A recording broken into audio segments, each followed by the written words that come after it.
I remember thinking to myself, I might just be the dumbest person in this room. I mean, I know my background isn't like anyone else's here.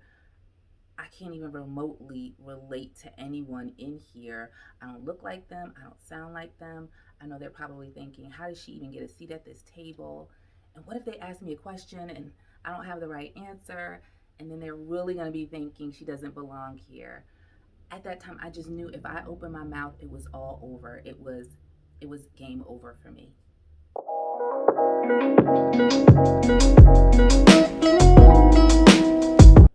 Hey team, welcome to Everyday Career Coach. I'm Career Coach Mo, helping you find the best strategy for your career trajectory. And today I want to have a very important conversation about when you just don't feel like you're good enough and it bubbles up something called imposter syndrome within you, especially when you're around corporate environments.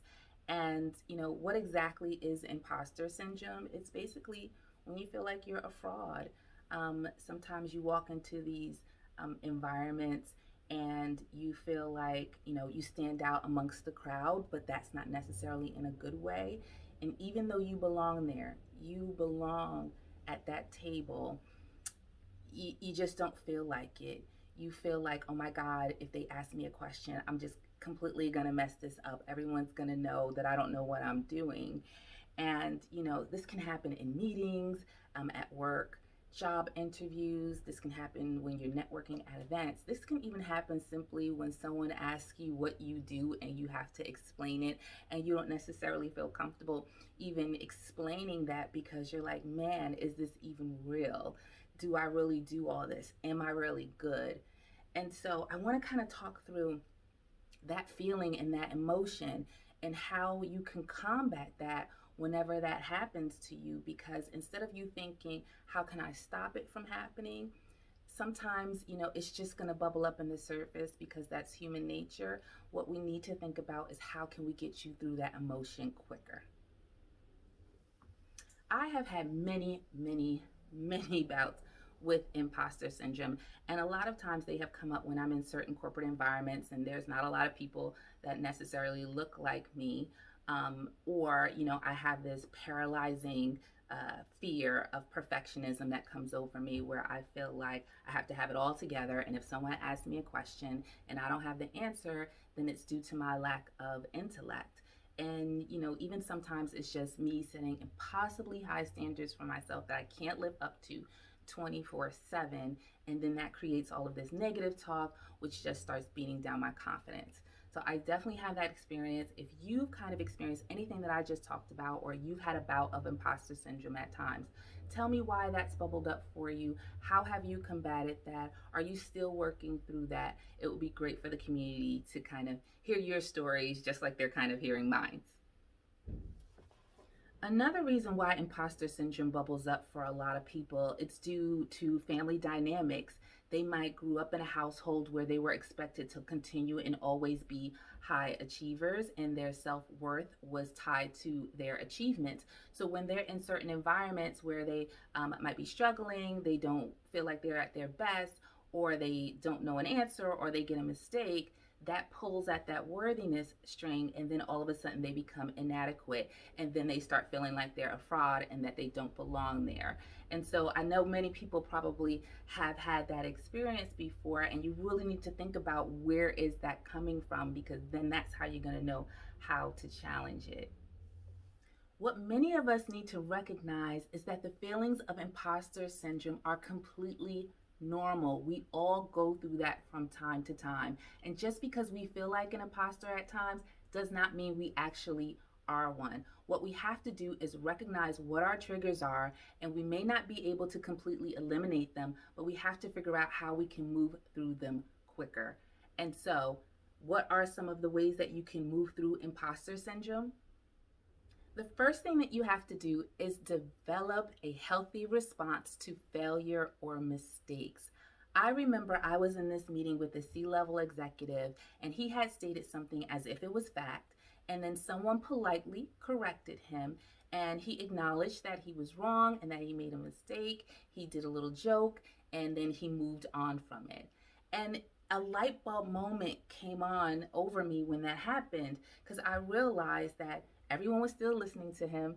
He still came off as intelligent and no one batted an eye. And I'm sitting here and I'm wounding myself all up and I have this nervousness and this anxiety and it's not benefiting me in the least. I get no benefits for reacting that way. And so I realized I had to take a step back and figure out how I was going to work through those triggers.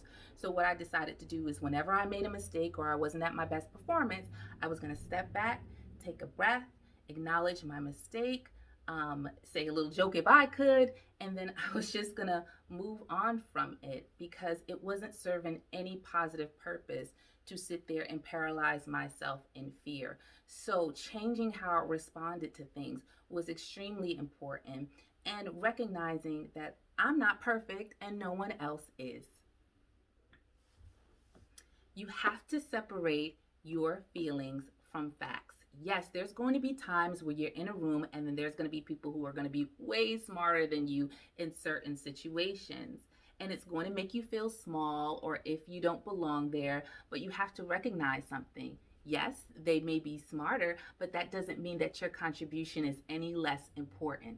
So you have to snap back to reality, understand what you're bringing to the table, and simply move on from that feeling. The next thing you have to do is track your successes. One of the reasons that we feel like frauds often is because we don't remember all of the things that we did to get us that seat at the table. We are always so quick to move on to the next task or project. We forget how we got here. We don't reward ourselves in order to create some sticky memories that, yeah, we did that thing. We deserve to be here. So what you need to start doing is putting your wins down in a journal, a document, or a digital file and pull them out often, no less than monthly. And then you'll start remembering how you got there. And remember, you have to remind yourself of your greatness often, so make sure you track those successes. Now, my next point is the mother lode of imposter syndrome. Stop comparing yourself to others. I want you to do this little exercise because it's basically that's when envy starts popping its ugly head up out of you. So I want you to create an image of envy. Envy is a person now in your mind. And anytime you're starting to feel that emotion, you're going to take a big old you're going to imagine it. You're going to take a big old sledgehammer and you're going to knock envy out of you. Because what you need to understand is that people have different experiences than you. They come from different environments. They have different dynamics. They have different thoughts. And you have your own thoughts and you have your own experience. And just because they're different does not mean that the other person's is better.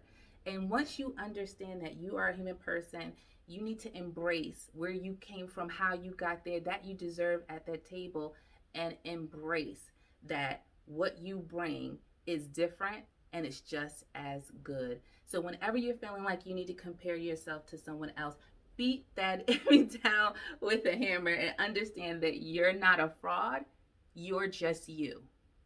And my final tip is that you have to stretch yourself and say yes to opportunities that scare the hell out of you. There is no way that you can create your win journal unless you actually do something. And sometimes that's going to take you out of your comfort zone. So you need to be open to the opportunity of doing something, actually failing, maybe more than one time, trying it again, learning your lessons, and then succeeding from it. It is a constant cycle. And sometimes you're just going to succeed right from the very beginning. But if you don't put yourself out there and you don't try, how are you going to grow? How are you going to learn? How are you going to even advance your career by getting more skills and qualifications for more advanced jobs? You have to put yourself out there. You have to take yourself out of those comfort zones. It is better to try and fail than to stay comfortable and then stay stagnant in a place you don't really want to be. So stretch yourself. You should have stretch goals continuously. If you reach your stretch goal, there should be another one. You should always be thinking about ways that you're going to get better, and saying yes to those scary opportunities will help you do that. So those are my tips. I hope they are helpful, and please realize that nobody knows what the hell they're doing out here. We are all just winging it and doing the best that we can. All of us. And some people are just better at faking it until they make it. But that doesn't mean you're not good at what you do. So it's always better to be brave than stay a follower or to stay stagnant. So thank you for watching. Please remember to click like, and subscribe. And I hope I did earn your like today. And if I didn't, you'll come back and give me another chance. And please remember to click that subscribe button again, because that helps me with the YouTube algorithm. I really look forward to continue this career development journey with you. And thank you.